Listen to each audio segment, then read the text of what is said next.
आताच DCP साहेबांसोबत बोलणं झालं.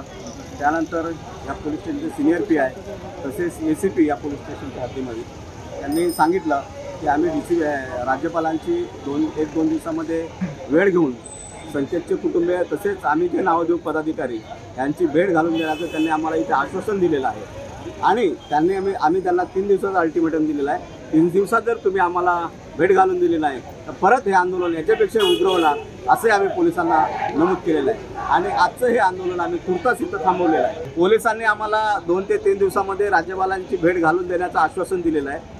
तसं ACP साहेब पण होते आणि सिनियर PI पण होते इथले, त्यांनी हे असं आश्वासन दिलं आहे. आणि पोलिसांच्या या आश्वासनाला आम्ही तुर्तास मान्यता दिलेली आहे.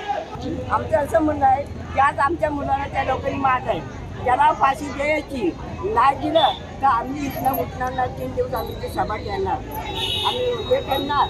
पण आज आमच्या मुलाला मारत, त्याला पकडून आमच्या ताब्यात आम्ही त्याला काय करायचं, बरोबर आहे. आज त्याला उद्या आमच्या पण मुलाला, आमच्या बायकांना पण नाही, आमच्या मुलाला पण तो मारेल.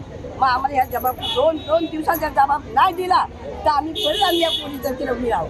मी स्वतः राहील बाई, मी स्वतः राहू शकतं का? आज माझ्या नातवाला त्यांनी मारले नाही, मग ते माझे पण नातवाला मारू शकत. म्हणजे जबाब पोलिसांनी द्यावा. 2 दिवसात ना दिली पोलिसांनी तर सगळी कोण खाली होते, इथं पोलिसाच्या इथं बसते. म्हणजे आमच्या घरच्या ज्या कुटुंबावर जे हल्ला झालेला आहे, आम्ही त्याचं नाव घेत नाही, पण जे हरामखोर आहे त्याला खरोखर कठोर शिक्षा व्हावी.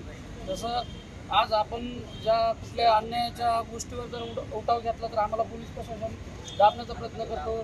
जे प्रशासन जे आहे ते आमच्या दलितावर जे हल्ले होत आहेत त्याच्यावर कोणीही लक्ष देत नाही. तर आम्ही आज रस्त्यावर उतरू आणि त्या गोष्टीचा जाहीर निषेध करू.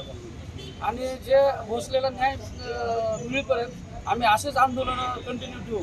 भीमशक्ती सामाजिक संघटना असो, भीम आर्मी असो, सर्व संघटनेच्या माध्यमातून आम्ही जाहीर निषेध करण्यासाठी इथं आज जमा झालो.